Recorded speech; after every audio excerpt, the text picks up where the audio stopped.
I wake up and I dress myself. Another day in quarantine. I wake up and I dress myself.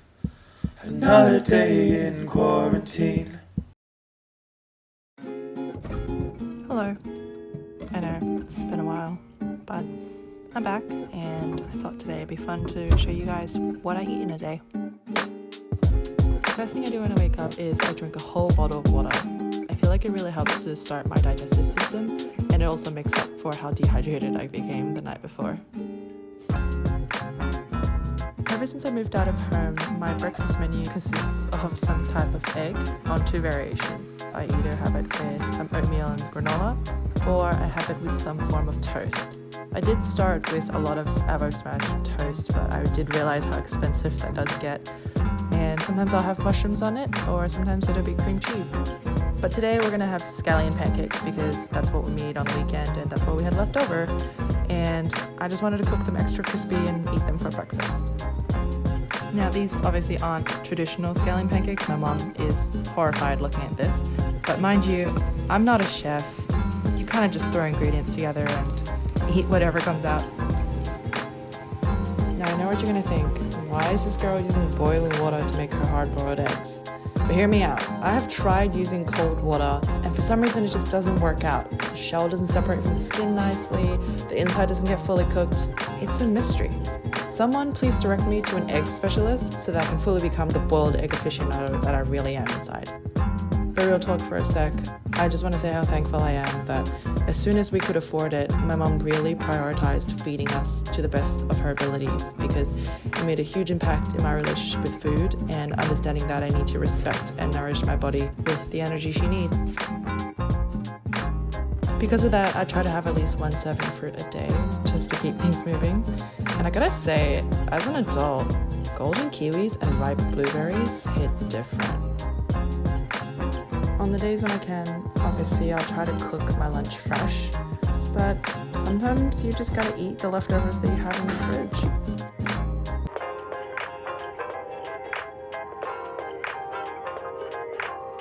Today for lunch, we're going to have leftover Jap curry that I've also put beef mince in because I don't know how to cook any meat. On the side, we will also be having some leftover rice that I made yesterday. Does anyone else also get the feeling that unless they eat meat, veggies, and rice in a meal, they don't feel satisfied?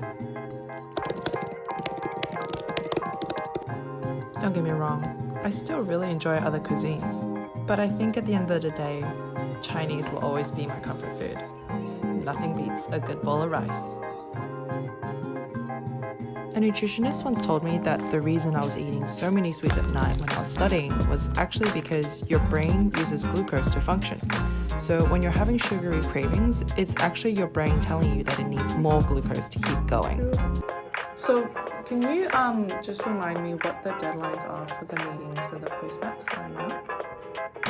So I usually have a couple of snacks throughout the day because my body's telling me that it needs sugars to keep going, and whether that's a candy bar or some fruit, I don't judge myself. But understanding the reason why I crave those things really helps me make decisions throughout the day on what I eat, when I eat it, and feel good about those choices. For tonight's dinner, my meat will be these hoisin chicken skewers that I get from Woolies, and my veggies will be this wompak. Welcome to my cooking show, and let me show you how to cook the easiest veggie dish of your life. You will need a quarter of a wompak. I usually eat about 3/4 of what I'm making right now. Just cut it into segments like so, and wash it obviously because it's a lot easier to wash once it is cut to get in all the layers.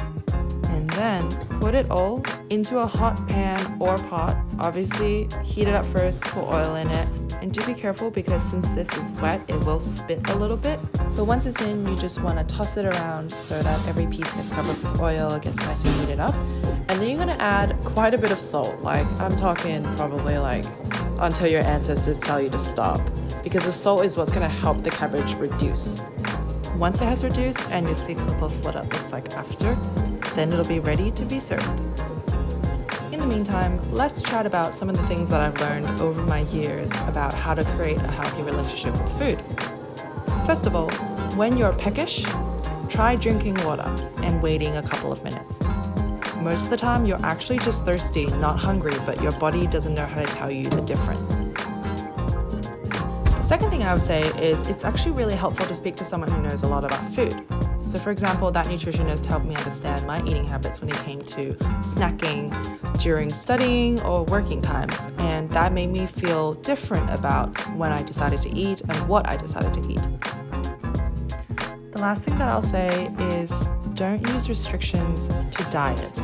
I personally don't agree with diets, especially if it's a short-term thing, because it's not a sustainable change to your lifestyle.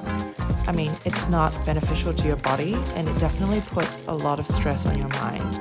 If you don't have the right motivations behind the change, it actually encourages you to obsess about the thing that you're restricting yourself from. Obviously, you should try different things to see what works for you, but if you're just going about your life, I actually think intuitive eating, which I mentioned before, can work really well for some people.